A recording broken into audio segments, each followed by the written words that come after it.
ओ हाँ, एक data load करेंगे अपन सैंपल सुपरस्टोर वाला, या कोई भी डेटा आप लोड कर सकते हो, कोई दिक्कत नहीं है। सैंपल सुपरस्टोर में हमारे डेटा फॉर्मेट चाहिए जाता है।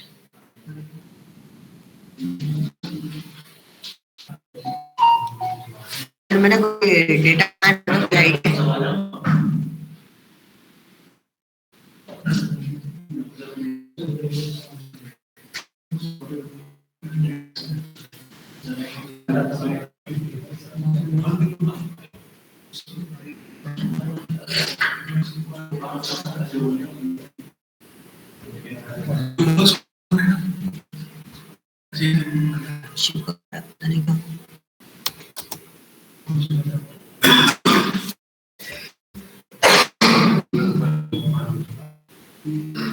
अटेंडेंस फिलअप कर देना,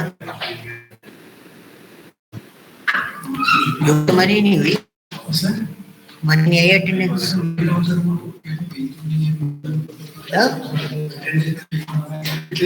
वो फॉर्म होगा ना, अनाउंसमेंट फॉर्म मिलेगा। ठीक है, तो चलो डेटा हम लोग ट्रांसफॉर्म पे लेके जाते हैं। विजिबल है सब, ठीक है। ट्रांसफॉर्म में हमने कल चूज एंड रिमूव कर दिया था।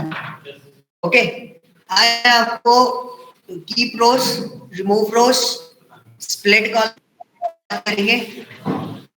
थोड़ा सा लेंथी फॉर्मेट है, टाइम लग। पावर एडिटर एंड पे काम नहीं कर सकते। जैसे आप अभी देख रहे थे कि जैसे कल क्वेश्चंस हुए थे, क्वेश्चन हुए थे कि सेल कुछ प्रॉब्लम तो सेल चेक कर सकते हैं, बट ये टेबल पे काम करता है, तो ऑपरेशंस बोलते हैं। बेसिकली जब हम वर्किंग कर रहे होते हैं तो हमारा एक क्लियर इंस्ट्रक्शन रहता है कि एक्सेल में डेटा क्लीन होके आ जाए। एक्सेल में आप आसानी से उसको क्लीन कर सकते हैं। ठीक है, अटेंडेंस बचाओ। ओके,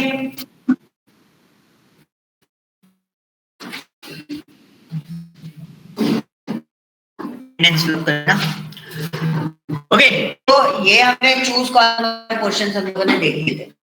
थोड़ा सा इस डेटा को असेंडिंग ऑर्डर में अरेंज करके दे रहा हूं। इस वाले डेटा को मैं असेंडिंग ऑर्डर में अरेंज करूंगा, तो असेंडिंग ऑर्डर में अरेंज करना है तो करना पड़ेगा इसको इसमें अरेंज कर।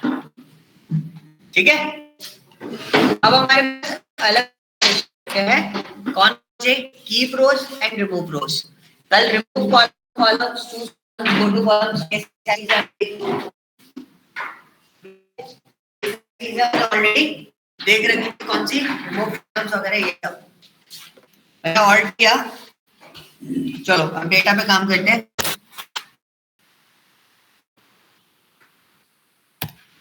ये हमारे पास आ गई लिस्ट। ठीक है, शॉर्टकट कीज का फंडा मैंने आपको बता दिया क्या कर।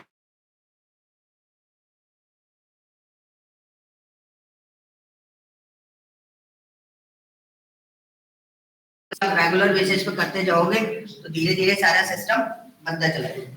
ओके, तो यहाँ पे आपके पास ऑप्शंस आए हैं, keep top rows, keep bottom rows, keep range of rows, keep duplicates and keep errors. ठीक है, इतने ऑप्शंस हैं। बेसिकली आप ऑप्शन के बेसिस पे भी आइडेंटिफाई कर सकते हो। जब मैंने उस पे लगाया कीप क्या, कीप टॉप रोज, जब मैंने टॉप रोज पे लिया मैंने बोला शुरू की 10, कौन सी रोज, शुरू की 10, ओके किया तो सीधा आपका डेटा क्या हो जाएगा, शॉर्ट होके टॉप 10 रोज आपके सामने आ जाएगी। नेक्स्ट वन इज, अगर आप जाओगे नीचे आपका लिखा है बॉटम रोज, आपने बोला 5, तो कहां से कहां तक का डेटा आएगा, लास्ट वाला डेटा आएगा 6 7 8 9 10। ठीक है, ओके किया, कीप बॉटम रोज 6 7 8 9 10, यही रोज आपके पास आ रही है। इजी है, कोई कॉम्प्लिकेशन नहीं है। रेंज फॉर्मेट आपको देना है, तो मैंने बोला 7 से लेके, सॉरी फर्स्ट रो कौन सी लेनी है, मैंने बोला 7 से लेके 2 रो उठा लो। फर्स्ट रो मैंने बोली 7, सॉरी रो काउंट तो 1 2 3 4 में होगा ना, मैं अच्छा अलग फॉर्मेट में मैं ले रहा था। मैंने बोला सेकंड रो से 2 रोज उठा लो, तो 7 8 दोनों उठनी चाहिए, बाकी कोई सा नहीं उठना चाहिए। ठीक है, तो आपका क्या ऑप्शन आ गया यहाँ पर, आपका दूसरा ऑप्शन आ गया कितनी रोज आपको रखनी है, रोज बिटवीन रेंज। क्लियर होगा यहाँ तक, कोई डाउट? इजी स्टेप्स है, ज्यादा कॉम्प्लिकेटेड स्टेप नहीं है। रोज बिटवीन बिटवीन क्या करेगा, कौन सा, ये कीप रेंज ऑफ रोज। मतलब आपको सबसे पहला पॉइंट क्या है इसमें, फर्स्ट रो कौन सी उठानी है। सपोज हमने बोला सेकंड से कितना डेटा उठाना है, 7 या 8 या 10, तो हमने बोला 8 डेटा उठा लो। कितना डेटा उठा लो, 8 डेटा उठा लो। हमें सॉर्ट करना है, हम क्या कर देंगे सॉर्ट, यानी कि हमें सिर्फ फिल्टर आउट करना है, उतना ही डेटा पिकअप करना था। तो हमारे 8 रोज उठ के आ गई, कहाँ से, सेकेंड वाले उससे। क्लियर है, मैं इसको हटाता हूँ, ये तो आसान था। और दूसरा क्या था, keep duplicates. Keep duplicates in the sense, अगर मैंने इसमें क्या करा, कोई डुप्लीकेसी फॉर्मेट ले लिया, क्वार्टर है, इसमें हमने डुप्लीकेट फॉर्मेट ले लिया, कीप डुप्लीकेट्स। अब डुप्लीकेट वैल्यूज होंगी वो रख लेगा, बाकी सब हटा देगा। तो बेसिकली इसके अंदर डुप्लीकेट वैल्यूज थी, इसलिए मैंने इसको चूज किया था। इसके अंदर जब हमने डुप्लीकेट वैल्यूज ले ली, ठीक है, डुप्लीकेट वैल्यूज ले ली और हमारा ये पोर्शन इस तरीके से वर्कआउट कर जाए। ठीक है, तो ये सिंपल सा था। एरर का फॉर्मेट क्या होता है, एरर का फॉर्मेट होता है कि भाई आपके पास जैसे कोई एरर आ रही हो, ERR लिखो। एक काम करते हैं, कुछ कैलकुलेशंस परफॉर्म करके देख लेते हैं। डेट फॉर्मेट में इसको कन्वर्ट करते हैं, मैं भी कुछ एरर दे दे।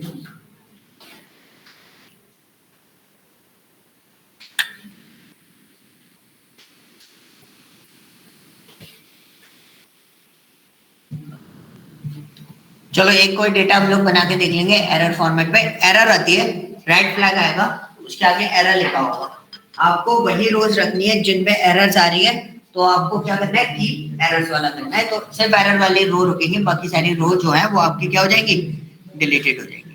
अब यहाँ पे मैं वापस आता हूँ रो आईडी पे, और मेरे को सिर्फ रो आईडी के बेसिस पे मैं कंसिडरेबल कर रहा हूँ।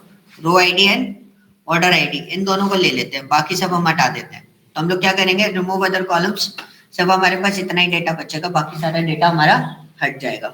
अब मेरे को टॉप 10 रोज रख रहा हूँ मैं, कितनी रोज रख रहा हूँ, टॉप 10 रोज रख रहा हूँ। टॉप 10 मैंने रोज रख ली, क्योंकि मेनली मैंने इतना काम क्यों किया, क्योंकि मैं अगर रिमूव रोज का काम करूंगा, रिमूव रोज में थोड़ा सा ट्रिकी हो जाता है। ये कैसे ट्रिकी हो जाता है, ध्यान रखना।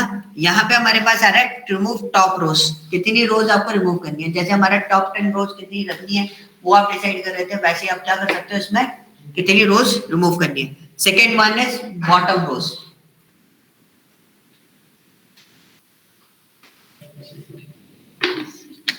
ठीक है, कितनी बॉटम रोज आपको हटानी है। तो आपका किस में आ जाएगा, रिमूव बॉटम रोज। ये आसान था। अब यहाँ पे आए ऑल्टरनेट रोज, ये थोड़ा सा ट्रिकी है। तो हमने क्या बोला, फर्स्ट रो टू रिमूव, कौन सी रो रिमूव करनी है। सपोज हमने बोला सेकेंड, ठीक है, कितना बोला, second. Number of rows to remove, मतलब पहली रो आप जो रिमूव करोगे उसके बाद कितनी रोज रिमूव करनी है, 1 या 2। हमने बोला 1 रिमूव करनी है, ठीक है। और हमारा पास नंबर ऑफ रोज की कितनी रोज रखनी है, 1 रिमूव करने के बाद कितनी रो आपको रखनी है, तो हमने बोला 1 रखनी है।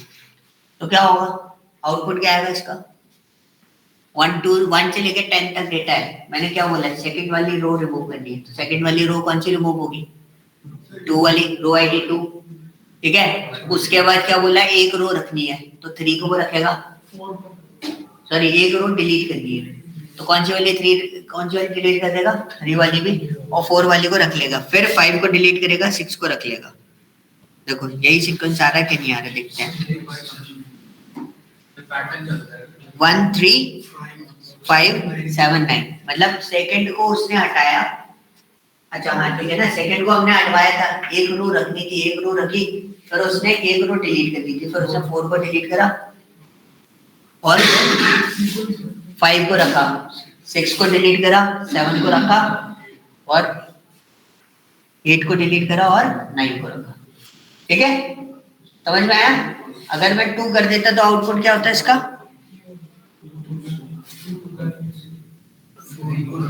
आउटपुट बताना मुझे,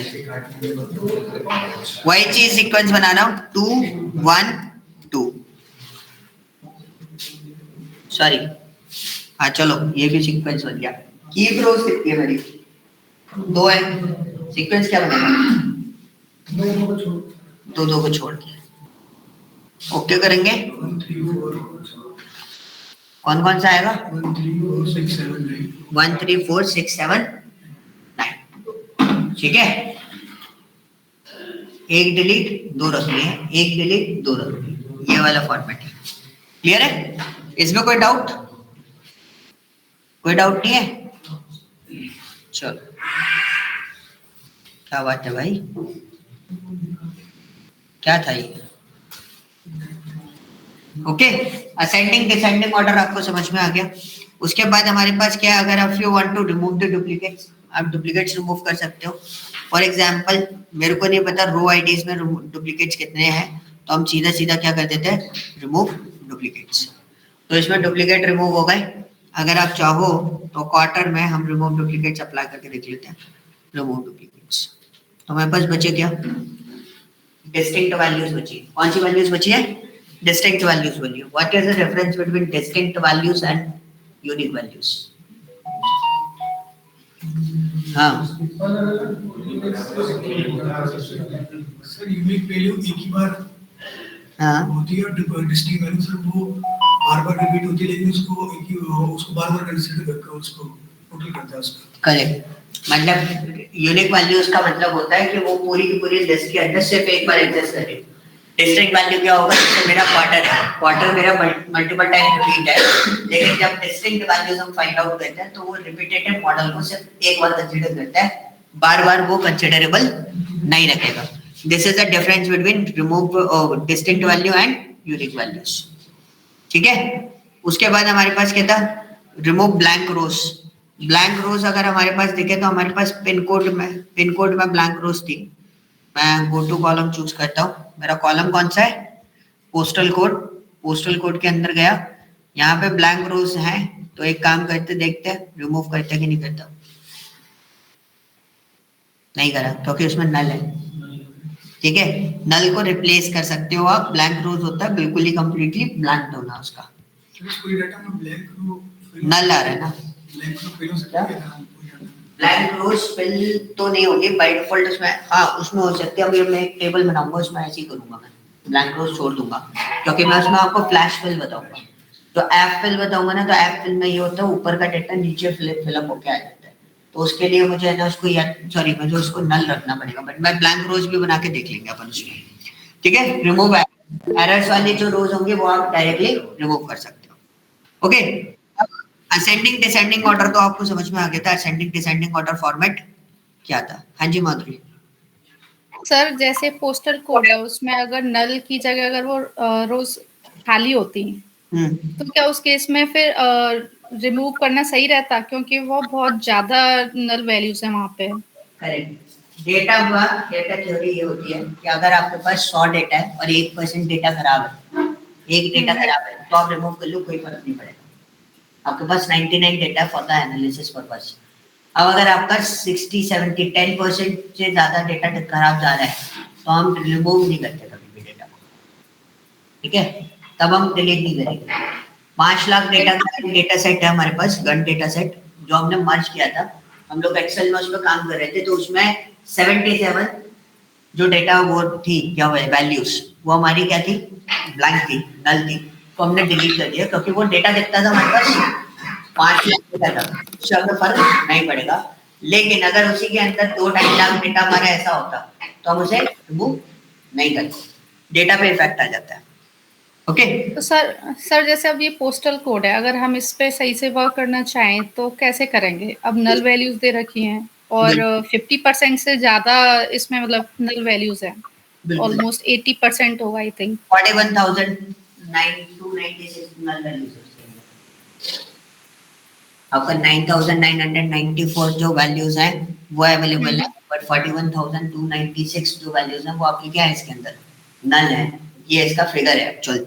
अगर आपको इसको फिलअप करना है, वैसे हम इसको फिलअप कर सकते हैं क्योंकि बगल में हमारे पास सिटीज दी गई है स्टेट वाइज, तो हम इनके जिप कोड ऑनलाइन निकाल सकते हैं, लेकिन एक एक करके तो हाँ वही फिर बहुत ज्यादा हो जाएगा फिर, मतलब कैसे करना उस केस में ना, क्योंकि मतलब पोस्टल कोड से हमें कोई लेना देना नहीं है ना, इसमें हम पोस्टल कोड से कुछ आइडेंटिफिकेशन नहीं करेंगे। पोस्टल कोड एरिया वाइज होता है, अगर आप बेसिकली देखोगे तो पोस्टल कोड जो होता है वो एरिया वाइज होता है, और हम जो सुपर स्टोर को लेके चल रहे हैं वो सिटी वाइज लेके चल रहे हैं, तो हमारे लिए और अगर पोस्टल कोड की जगह पे कोई और कॉलम होता जो इम्पोर्टेंट होता हमारे लिए, तो तब जैसे अगर हमारे पास सेल्स है तो हम एवरेज फॉर्मेट पे ले लेते हैं, अगर एज है तो हम एवरेज निकाल के कंसिडर कर सकते हैं, ये एवरेजली आपका कितना डेटा फॉर्मेट हो सकता है। और अगर किसी का सिटी का नेम है, मोस्टली हम एक चीज चेक करते हैं कि उसके पास सिटी कौन सी है या वो कौन सी स्टेट में है। स्टेट सही है तो हम लोग ये चेक करेंगे स्टेट के अंदर वही सिटी सबसे ज्यादा फ्रिक्वेंट वे में है कि नहीं है, तो मोड वाला ऑप्शन हमारे पास आता है उसमें। ओके ओके, तो कि ये ऑप्शंस आपको क्रिएट करने पड़ेंगे। अगर आपके पास न्यूमेरिकल डेटा है, जैसे टाइटैनिक शिप की बात करें तो उसमें डेथ रेट आया था, ठीक है, हमें को सर्वाइव एंड डेथ रेट देखना है, तो हमारे पास डेटा सेट भी है, उसमें आप देखोगे एज जो है वो क्या है, नल है उसमें, और डेटा है मेरे पास 891 समथिंग डेटा है, उसमें 177 जो एज है वो हमारी क्या है, नल होती है। अब नल है अगर हमारी इतनी एज, तो हम उसको डेटा को एनालिसिस तो करना ही पड़ेगा, हमें एज हमारे लिए इंपॉर्टेंट फैक्टर है उस पूरे डेटा सेट में, तो हमने उसका क्या करा, एज का एक एवरेज निकाला, तो उससे हमें पता चल गया कि एवरेजली जिनका एज मेरे पास नहीं है उनका एवरेजली एज क्या होगा। तो एक फॉर्मेट ये होता है कि अगर आपके पास मेजरेबल डेटा है, जैसे मेजर जिसको हम बोलते हैं वो होता है न्यूमेरिकल डेटा, वो अगर डेटा है तो आप एवरेज के थ्रू निकाल सकते हो उसको। और अगर आपके पास डायमेंशनल डेटा है लाइक जैसे सिटी, कंट्रीज, इनके बेस पर, तो आप उसे मोड के थ्रू हैंडल कर सकते हो, मतलब repetitive mode, most frequent format आप देख सकते हो कि पर्सन कहाँ से आ सकता है, तो ये एक कंसिडरेबल फॉर्मेट होता है। बाकी depends on the data, data की स्थिति है उसके बेसिस पे हम डिसीजन लेते हैं कि हमें उसके अंदर क्या रिप्लेस करना है। ओके,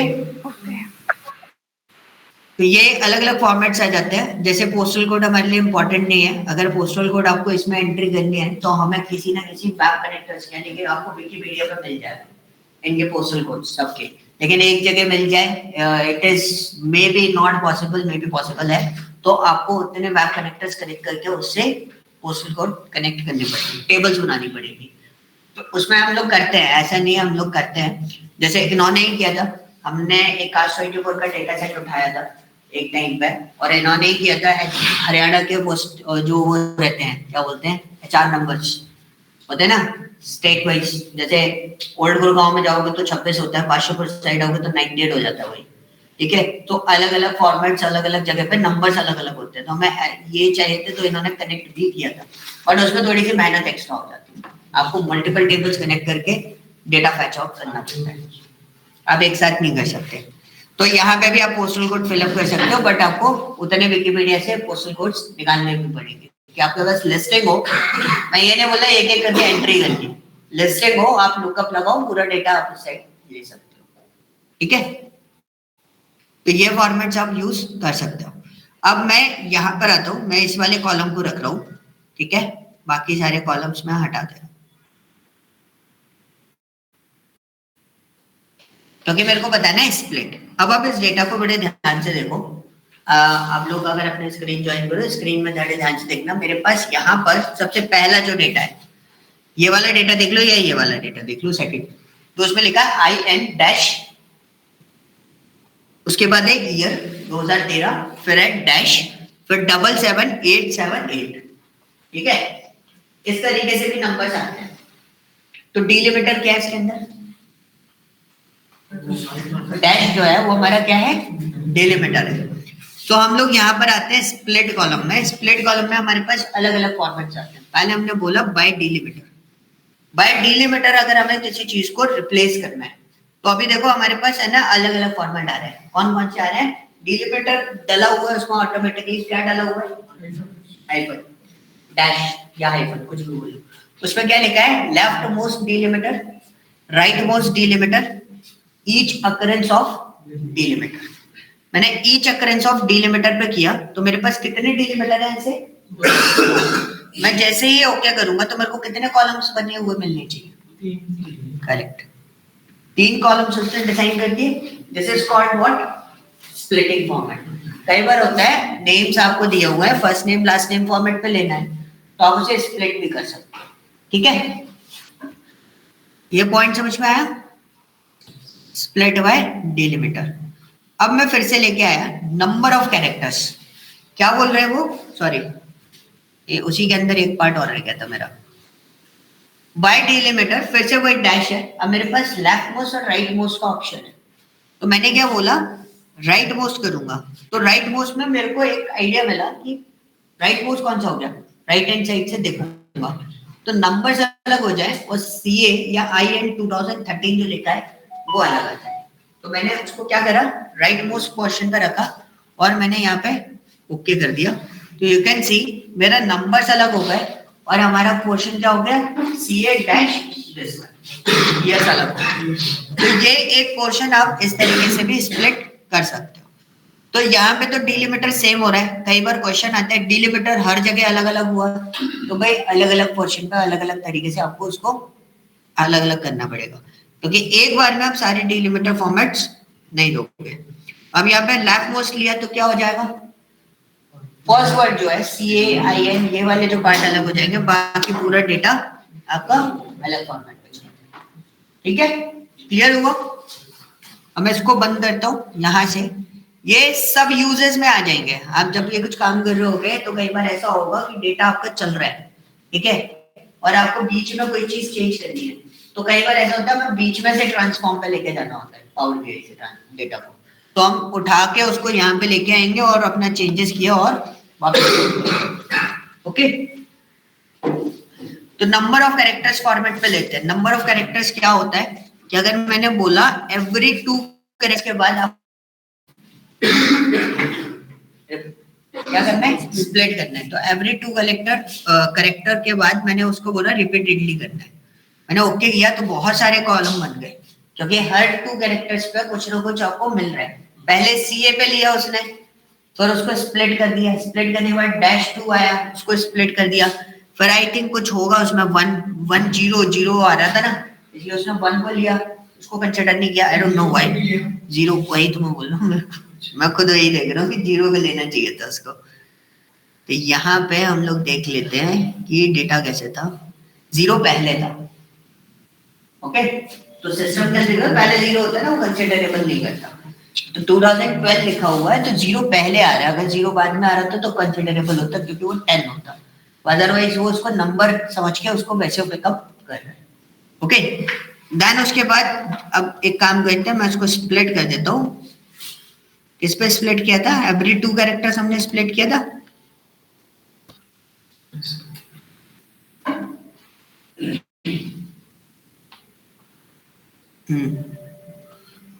ठीक है, किसी में 0 कंसीडर कर रहे हैं, किसी में नहीं कर रहे हैं, डबल 0 भी हो रहा है तो वहां पर हाँ, सबको वो एज अ कैरेक्टर लेगा. उसको अभी इस फॉर्मेट पे नहीं है कि डिलिमीटर अलग से कंसीडर करें. बाय डिलिमीटर वाला हमारा पहला वाला पोर्शन था. ओके, सेम फॉर्मेट आपको इसमें मिलेगा. Once for left as possible, आपका राइट एज पॉसिबल. तो इसको आप करके देखेंगे दोनों फॉर्मेट्स कैसे चलते हैं. ओके, नेक्स्ट हम आते हैं बाय पोजीशन. किसी पर्टिकुलर पोजीशन से आपको रिप्लेस करना है. आप पर्टिकुलर पोजीशन भी दे सकते हो, मल्टीपल पोजीशन भी दे सकते हो. जैसे हमने बोला 3rd पोजीशन से हमें रिप्लेस करना है. ओके किया तो हमारा जो डेटा था वो हट गया. क्या क्या बचा हमारे पास? CA, ओ सॉरी 2013 वाला पोर्शन. ठीक है, पॉइंट समझ में आया? सिर्फ बाय पोजीशन एक बार और करते हैं. 0 to 7 लिखा हुआ है इसमें बाय डिफॉल्ट. मैं सीधे सीधा ऑप्शन डाल देता हूँ ओके.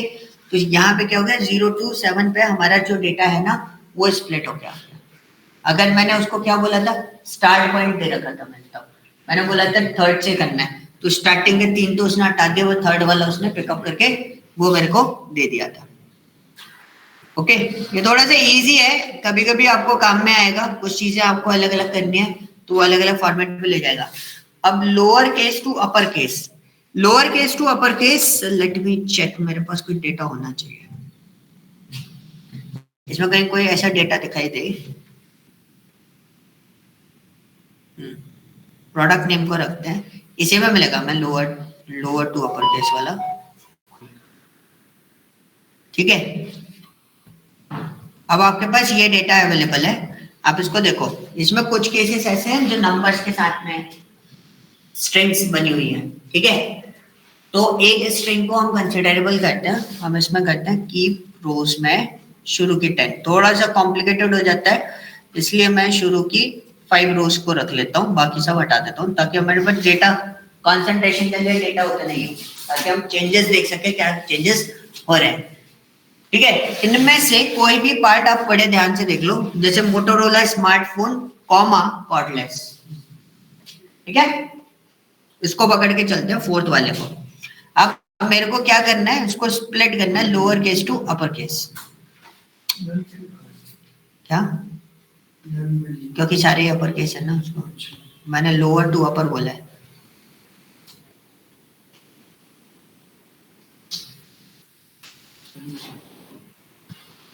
सारे नल दिखा रहे हैं, अपर टू लोअर केस चला जाएगा ये, ठीक है। ऑल्टर उसका उल्टा देख लो, क्योंकि हमारे पास ऐसा कोई डेटा मेरे को उसमें मिला नहीं, इसलिए देखना ढूंढना पड़ेगा। लोअर टू अपर केस में तो नहीं मिला, अपर टू लोअर केस मिला। अपर टू लोअर केस में क्या हुआ, जो अपर वर्ड है ना वो अलग होते हुए चले गए सारे, जहां उसको अपर वर्ड मिला वहीं से उसने डेटा को क्या कर दिया, स्प्लिट कर दिया, ठीक है। वैसे तो मेरे को नहीं लग रहा है इन सब चीजों की आपको जरूरत पड़ेगी, मतलब इतना स्प्लिट करने की जरूरत पड़ेगी। डिजिट टू नॉन डिजिट, अब डिजिट टू नॉन डिजिट क्या है, 5510, तो digit to non digit split किया, 5510 के पास ये स्प्लिट हो गया, ठीक है। उसके बाद क्या है, नॉन डिजिट टू डिजिट, ऐसा कोई डेटा हमारे पास आई थिंक है, ठीक है। नॉन डिजिट क्या था हमारे पास, पोट्रॉनिक CS, ये था हमारा नॉन डिजिट। उसके बाद 510 जो था वो हमारा डिजिट था, तो वहां से वो क्या हो गया, स्प्लिट हो गया, क्लियर। चलो इतना पार्ट क्लियर हुआ। अच्छा, ग्रुप बाय का मतलब क्या होता है,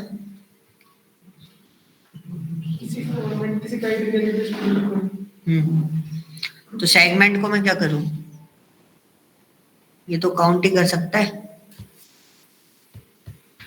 ओके कर दे, डिटेल आ गई, क्योंकि काउंट के अलावा कुछ और कर सकता हूँ इसमें, नहीं कर सकता, मुझे इसी पोजीशन पे इसको लेना पड़ेगा। ग्रुपिंग फॉर्मेट समझ गए। ग्रुपिंग फॉर्मेट कई बार आपके पास ऐसा डेटा आएगा, एक के पास आया था डेटा, उसके साथ में ये प्रॉब्लम आ रही थी, जैसे आपका बैंक है, SBI है, SBI एक ही फॉर्मेट पे काम नहीं करता, मल्टीपल उसकी वो है सब ब्रांचेस, तो उनको ऐसा कुछ चाहिए था कि ग्रुपिंग हो जाए, मैं क्लिक करूं और डेटा एक्सट्रैक्ट होके मुझे मिलता है, तो आप ग्रुप बाय का फॉर्मेट भी यूटिलाइज कर सकते हो उसके अंदर, ओके। अब यहाँ पे कुछ पोर्शंस आपके पास है, एक तो मैंने आपको बताया था डेटा आप लोड करते हो तो डेटा टाइप आपका खुद ब खुद डिसाइड हो जाता है, बाकी कई केसेस ऐसे होंगे जिसमें आपका डेटा टाइप डिसाइड नहीं हो रहा होगा, वहां पर आपको डेटा टाइप डिसाइड कराना पड़ेगा। अब वो डेटा टाइप डिसाइड कैसे होता है, पहला ऑप्शन होता है, हम तो यहीं से यूज करते हैं, मेरे से पूछोगे मैं यहीं से यूज करता हूँ, क्लिक किया 120 1 2 3 लिखा होगा कॉलम के पास, उस पर आपने क्लिक किया, क्लिक करोगे तो नीचे देखोगे पूरे की पूरी लिस्ट ओपन होके आ गई, decimal number, fixed decimal numbers, whole number, percentage, date time zone, duration, text, true false, binary, using locally, ठीक है। ये आपके क्या है, डेटा टाइप फॉर्मेट है। तो डेटा टाइप आई थिंक मेरे को एक्सप्लेन करने की जरूरत नहीं है, आप एक्सेल, SQL सब में आपने ये डेटा टाइप फॉर्मेट्स देखे होंगे। तो बेसिकली जब ये नॉर्मली डिटेक्ट करता है तो नॉर्मली ये डिटेक्ट करके आपको दे देगा, लेकिन जैसे आप देखोगे ना यहाँ पे टेक्स्ट फॉर्मेट है,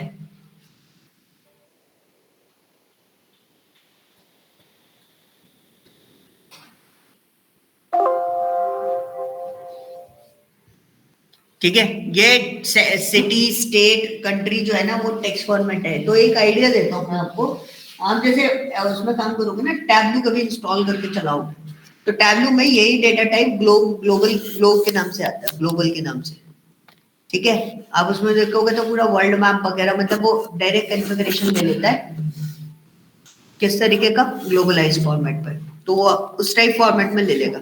अभी आपका डेटा कैसा दे रहा है पावर BI के अंदर 123, सॉरी ABC लिखा हुआ है क्योंकि ये टेक्स्ट डेटा है इसलिए। ओके, और इस पे ग्रुपिंग कर दें।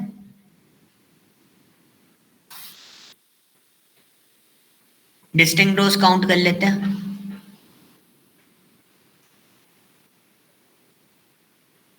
ठीक है, रिपीटेटिव मोड नहीं बता रहा, डिस्टिंक्ट फॉर्मेट बता रहा है। न्यूयॉर्क की कम से कम 1128 जो सिटीज हैं वो आती हैं काउंट फॉर्मेट। और डिस्टिंक्ट फॉर्मेट अगर मैं हटा दूं, यहाँ पे मैंने डिस्टिंक्ट रोज किया था ना पहले, और मेरे को याद नहीं है करा था कि नहीं। डिस्टिंक्ट क्या हो गया, ये गलत काउंट चला गया भाई। क्या स्टेट पे किया था ना मैंने ऑर्डर आईडी पे चला गया था।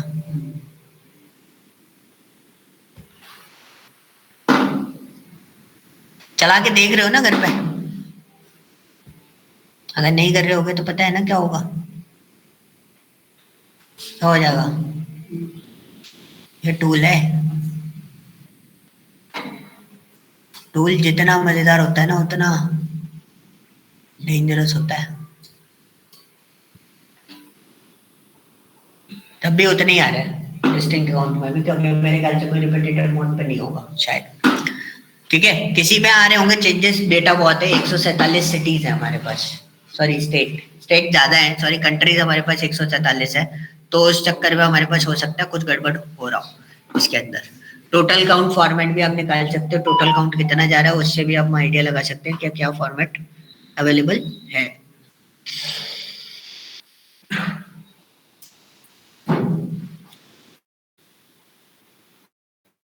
ठीक है, क्लियर हुआ।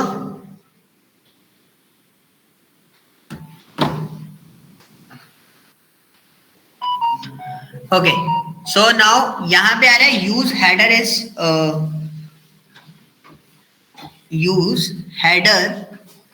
Use first row as header. ठीक है, बहुत सिंपल सा है।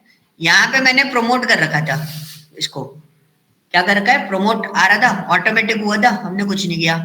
अब हमने क्या करा, यूज हेडर फर्स्ट रो पे गए, यहां पे आपके पास आ रहा है use first row as header, use header is first row. ठीक है, ये मैंने डिमोट किया इसको डिमोट किया है हेडर को। तो मैंने क्या क्लिक किया, मैं आपको फिर से वैल्यूज उसका स्टेटमेंट पढ़ के बताता हूँ। Use header as first row, मतलब पहली रो को, पहले जो हेडर है उसको एज अ रो आप डिसाइड करो। कई बार डेटा फॉर्मेट पे ऐसा होगा कि आपने डेटा लोड किया, जो हेडर है वो हेडर नहीं बना। कौन बन गया हेडर, आपकी फर्स्ट रो जो थी वो हेडर बन गई। आपको हेडर फिर बनाने हैं, आपका डेटा था, आपने वो किया ही नहीं था पूरा पोर्शन। तो इस पॉइंट पे आपका क्या होता है कि फर्स्ट रो, अब कॉलम आ गए, आप अपने हेडर यहाँ पे डिजाइन करके बना सकते हो। ठीक है, कैसे डिजाइन कर सकते हो भाई, मैं डबल क्लिक करूंगा, कॉलम के ऊपर नाम चेंज करना है, नाम चेंज करा और डाल दिया। डेटा टाइप चेंज करना है, आप डेटा टाइप चेंज कर सकते हो। अब हमारे पास ऑप्शन क्या है कि भाई जो मेरा फर्स्ट रो है वो मेरा हेडर बन जाए। तो मैंने इसको लिया और use first row as header, मैं तो यही कंसीडर कर रहा हूँ फर्स्ट रो जो है वो मेरी क्या है, हेडर है। तो हम उसको हेडर डिसाइड कर देंगे, वो प्रमोट हो जाएगा। अब प्रमोट होगा तो देखो सारा डेटा आ गया। जब प्रमोट होगा, प्रमोट होने के बाद वो ऑटोमेटिकली उसके डेटा टाइप भी डिसाइड कर लेगा। ठीक है, क्लियर हुआ। जब प्रमोट होगा वो ऑटोमेटिकली क्या करेगा, उसके डेटा टाइप भी डिसाइड कर लेगा। अब ये लोड हो रहा है, थोड़ा टाइम लेगा। हाँ जी, पूछो क्या क्वेश्चन है। ओके, माइक म्यूट कर लेना प्लीज। ओके, ये चीज क्लियर हुई। अब जैसे आपको रिप्लेस वैल्यू करना है, तो रिप्लेस वैल्यू में मैं यहाँ पे ले लूँ, मेरा ऑर्डर मंथ है। ठीक है, मैंने ऑर्डर मंथ या क्वार्टर को ले लेता हूँ, जो 1 है वो सारे क्वार्टर क्या हो जाए, 2 कर देते हैं। चलो, तो मैंने 1 ऑर्डर को फाइंड आउट किया और रिप्लेस विथ क्या कर दिया, 2, और मैंने ओके किया। कितने हो गए? 1 वाले जितने थे, नहीं आए समझ में? देखो देखा क्वार्टर में क्या है, ये 1। अब 1 की जगह हमने रिप्लेस क्या किया था, 2 रिप्लेस किया था, तो सारा डेटा मेरा सीधा किधर आ गया, रिप्लेस पे आ गया। ओके, ये देखो ये ऑप्शन पहले नहीं आते थे। आ रहे किसी के पास है पुराना पावर बीआई? उसमें एक बार चेक करना, ये ऑप्शन पहले नहीं आते थे, जैसे इसमें आ रहे हैं ना सेटिंग्स वाला ऑप्शन, ये सेटिंग वाले ऑप्शन अब आ गए इसमें पावर क्वेरी एडिटर के अंदर। Once you click on this तो आपको वापस एडिट करने का मौका मिल जाएगा। पहले ये फैसिलिटी इसके अंदर अवेलेबल नहीं थी। तो पावर बीआई में मैंने आपको हमेशा स्टार्टिंग से बोला है कि भाई बहुत केयरफुली काम करना, अगर आप केयरफुली काम नहीं कर रहे हो तो ये आपको परेशान कर देगा। और टूल चलाते रहना, टूल चलाना बंद कर दोगे तो फिर आप चीजें ढूंढते रहोगे कि कहाँ चली गई, क्योंकि इसमें चेंजेस बहुत आते हैं, हर अपडेशन के बाद चेंजेस आते हैं इसमें। और ये छोटे मोटे चेंजेस नहीं करता, ये यूआई चेंज कर देता है, इसका सबसे बड़ा प्रॉब्लम ये है। जैसा टैब्लू में जाओगे, टैब्लू फीचर्स में मॉडिफिकेशन कर रहा है, और टैब्लू एक्चुअली बहुत अच्छा बना हुआ है as compare to power BI. Tableau बहुत अच्छा बना हुआ है, लेकिन पावर बीआई अपने आप को इम्प्रूव कर रहा है अपने सॉफ्टवेयर के यूआई को, तो वो आपको जो व्यू चेंज करता है ना, वो सडनली चेंजेस होते रहते हैं। तो इस पर काम करते रहोगे, अगर अपग्रेडेशन आता है कुछ अपग्रेड करो, पहले आप अपडेट्स को पढ़ लो क्या चेंजेस करे उन्होंने, तो आपके लिए थोड़ा सा इजी हो जाएगा काम करना है इसमें। पहले फॉरकास्टिंग वगैरह के ऑप्शंस ऊपर आते थे, अब आपको ग्राफ के साथ में आते हैं, जिस ग्राफ पे आपको फॉरकास्टिंग अप्लाई हो सकता है। तो ये थोड़े से अलग अलग फॉर्मेट्स आपको इसके अंदर देखने को मिल जाएंगे। क्लियर हुआ यहाँ तक? ऑलमोस्ट सारी चीजें यहाँ पर आपके पास अवेलेबल हो चुकी हैं, जितनी चीजें आपको देखनी थी पावर क्वेरी एडिटर में। आज इसको मैं रैप अप कर देता हूँ पावर क्वेरी एडिटर को, क्योंकि अब मैं आ गया हूँ ट्रांसफॉर्म पे। ट्रांसफॉर्म वाले पोर्शन में मैंने मैक्सिमम पार्ट आपको होम पे करा दिया है। ट्रांसफॉर्म में देखो ग्रुप बाय है, जो हमने होम पे भी देखा था। Use first row as header वाला, ये भी हमने होम पे देखा था। ट्रांसपोज का फॉर्मेट क्या होता है, let me do one thing, मैं एक टेबल बना देता हूँ। तो डेटा टेबल मैंने बोला था हम लोग बनाएंगे, हाँ वो तो आप लोगों को पता ही है। ये क्या हो गया, स्टेट, और ये हो गया हमारी सिटी, और हमने यहाँ पे लिख दिया एमपी, और यहाँ लिख दिया हमने भोपाल, और नीचे लिख दिया हमने यूपी, और यहाँ हमने लिख दिया मथुरा। ठीक है, और टेबल को हम डाल देते हैं ट्रांसपोज, और इसको हम कर देंगे क्या, ट्रांसपोज। टेबल क्रिएट करी हमने अभी मैनुअली, तो ये थोड़ा सा कभी कभी टेबल आपको ऐसे क्रिएट करनी पड़ेगी, और उसको ट्रांसपोज करके देखते हैं हाउ इट्स लुक। ठीक है, कुछ उल्टा नहीं दिखाई दे रहा मेरे को, तो अजीब सा लग रहा है, ट्रांसपोज होता हुआ तो लग रहा, बट जो डेटा रो में था वो कॉलम में चला गया, जो डेटा कॉलम में था वो रो में आ गया। मैट्रिक्स वाला ट्रांसपोज होता है। ठीक है, तो कभी जरूरत पड़ती है कभी जरूरत नहीं पड़ती है, तो इतना कॉन्सेंट्रेट करने की जरूरत आपको नहीं पड़ेगी। रो आईडी के बेसिस पे इधर सुन लो भाई, सुन लो। ठीक है, अब देखो इसको मैं ना थोड़ा सा वो कर देता हूँ असेंडिंग डिसेंडिंग ऑर्डर में। अब देखो ये होता है रिवर्स रो, अभी आपको कैसे दिखाई दे रहा है, ऐसे में। अब मैं इसको रिवर्स करता हूँ, रिवर्स रो, सारा डेटा क्या हो जाएगा, उल्टा हो जाएगा। ठीक है, सारा डेटा क्या हो गया, उल्टा हो गया। अब सपोज मेरे को डेटा काउंट निकालना है, यार मेरे पास टोटल डेटा काउंट कितना है, तो मैंने क्या करा, जल्दी से फटाफट काउंट पे क्लिक करा एंड ओके विद दिस। ये लोड होगा, टोटल काउंट बता रहा है कितना डेटा है, एक्सक्लूडिंग हेडर बताता है। ये एक चीज ध्यान रखना, ये कैसे बताता है, एक्सक्लूडिंग हेडर बताता है। ये किसके बेस पे रो काउंट बता रहा है आपको, डेटा के बेस पे। अब है ना, जैसे हम लोगों का डिस्कशन चल रहा था अभी माधुरी और मेरा, कि हम लोग किस पे देख रहे थे, पोस्टल कोड पे देख रहे थे। सो मेरे दिमाग में एक और चीज आई, तो पोस्टल कोड पे टोटल काउंट कितना दिखाएगा, कितना दिखा रहा है, उतना ही दिखा रहा है। तो ये रो पूरे डेटा के बेस पे काउंट कर रहा है, इसमें ये कंफ्यूज मत होना कि नल वैल्यूज के बेसिस पे ये डेटा को काउंट कर रहा है। ओके, तो ये पोर्शन क्लियर हुआ कि डेटा कैसे दिखा रहा है, वो उसी पोर्शन पे दिखा रहा है। ओके, वो अलग तरीके से काउंट होगी, वो पावर बीआई के अंदर काउंट करेगा। ठीक है, पावर क्वेरी एडिटर आपका डेटा ट्रांसफॉर्मेशन के लिए यूज किया जाता है। किसी भी कैलकुलेशन को परफॉर्म या किसी भी चीज को डिस्प्ले करने के लिए हम लोग इसको यूटिलाइज नहीं करते, हम सिर्फ ट्रांसफॉर्म के लिए यूज करते हैं इसको। सारा जितना भी कैलकुलेशन है कि भाई कितना मिसिंग डेटा है, कितना क्या है, इसकी रिपोर्ट्स आपको जितनी भी बनानी है, उस सारी की सारी रिपोर्ट्स फॉर्मेट किसके अंदर बनेंगे, पावर बीआई के अंदर बनेंगे। ओके, रीनेम ऑप्शन आपके पास अवेलेबल है। If you want to rename your column, आप रीनेम कर सकते हो, ठीक है। बाकी सबसे अच्छा तरीका क्या होता है वो आपको पता है क्या करना है, डबल क्लिक करो और चला लो। Detected data type, if you don't know, आप डेटा टाइप कुछ गड़बड़ कर देते हो, लाइक फॉर एग्जांपल मैंने इसको टेक्स्ट में कन्वर्ट कर दिया, दिस इज माय टेक्स्ट, और मैंने ऐड न्यूज़ टैप कर दिया और मेरे को डिटेक्टेड डेटा टाइप पे मैंने क्लिक कर दिया, तो यू कैन सी ऑटोमेटिकली वो डेटा टाइप आपका आइडेंटिफाई कर लेगा कि डेटा किस फॉर्मेट में एक्चुअली होना चाहिए।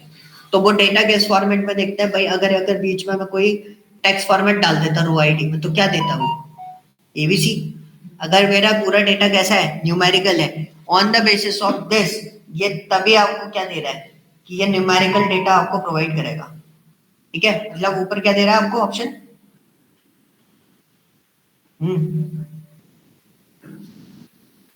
क्या ऑप्शन दे रहा है वो, बताओ बताओ जल्दी बताओ। हाँ ठीक है, क्लियर हुआ। Rename is rename, replace value हम ऑलरेडी देख चुके हैं, what is the replace value. If you want to replace the error, आपको पता है एक्सेल में हम रिप्लेस एरर जब आती है, हैशटैग एरर आ रही होती है, तो हम लोग उसको कैसे हैंडल करते हैं एक्सेल में। अगर किसी उसमें एरर आ रही हो तो हम कैसे हैंडल करेंगे, कौन सा सर कॉलम को इफ एरर लगाते हैं ना सर, क्या लगाते हैं, इफ एरर। इफ एरर कोई सी भी एरर आ रही है वो किससे हैंडल होगी, if error. Hashtag any error आ रही है तो इफ एरर से होगी वो हैंडल।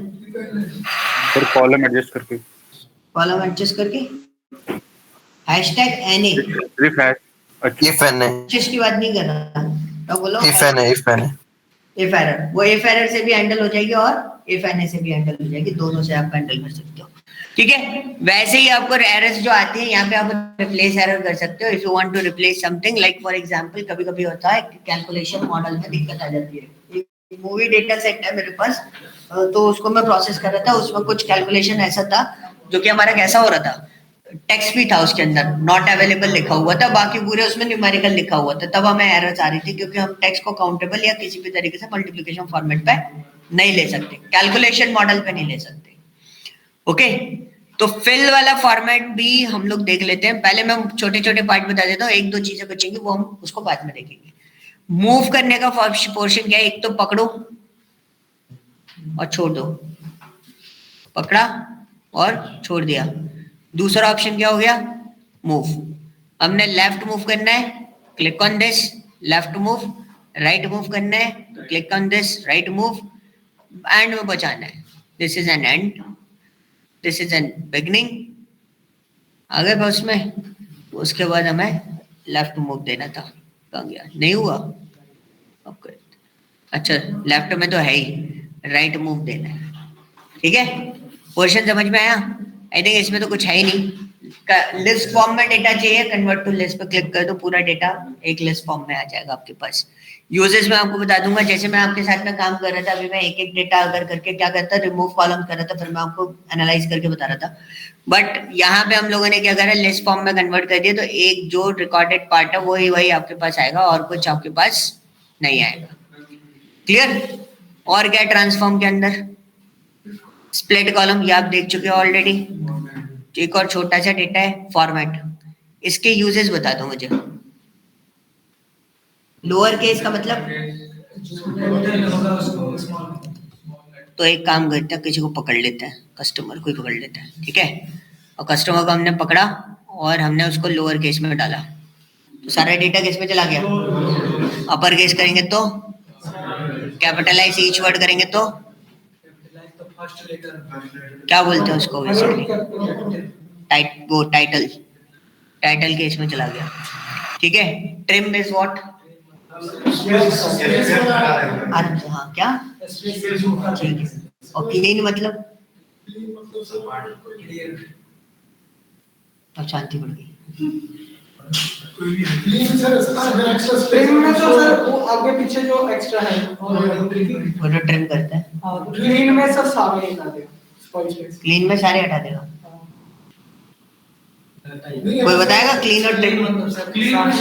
जैसे एक कैपिटल लेवल पर कुछ भी सर क्लीन में डुप्लीकेट वैल्यू हटाएगा ना?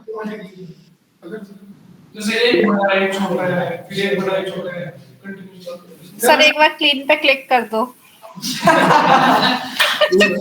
पता भी नहीं चलेगा। एक सेल में रैंक टेक्स्ट लगा हुआ है, एक ऊपर एक नीचे, तो उसको क्लिक करोगे वो एग्जैक्ट वैल्यू दिखा देगा। जैसे मेरा काम है उसको तो डिफरेंस क्या है? सर डिफरेंस क्या है? ट्रिम में आगे पीछे की स्पेस हटाएगा, क्लीन में बीच वो तो बीच के भी हटा देता ट्रिम, नहीं हटाया सर। एक्स्ट्रा स्पेसेस हटाता। इस डेटा में तो ये तो क्लीन है, इसलिए तो मैंने डायरेक्टली पूछा। मैंने इसमें करा क्यों नहीं, इसलिए नहीं किया क्योंकि मैं इसमें नहीं दिखा सकता। सर रैंक टेक्स्ट मैं आपको बता देता हूँ, ट्रिम जो होता है, trim is basically use for extra spaces. अगर आपके किसी डेटा में कहीं भी एक्स्ट्रा स्पेसेस है सिंगल स्पेस को छोड़ के, तो वो क्या कर सकते हो आप, ट्रिम करके उसको कम कर सकते हो।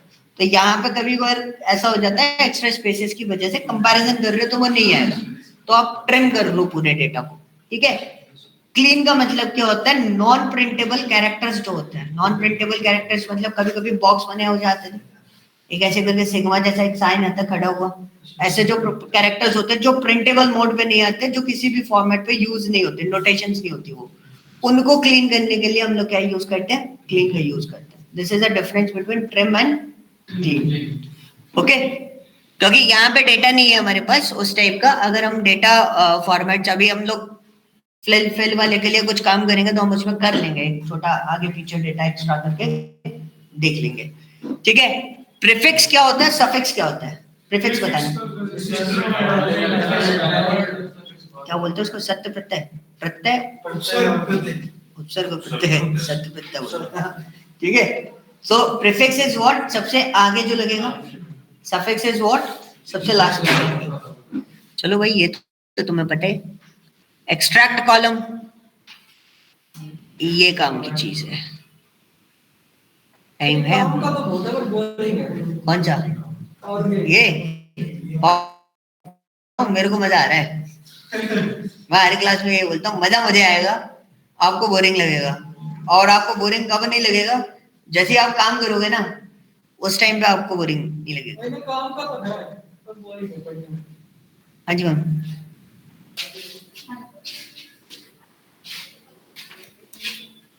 बताऊंगा।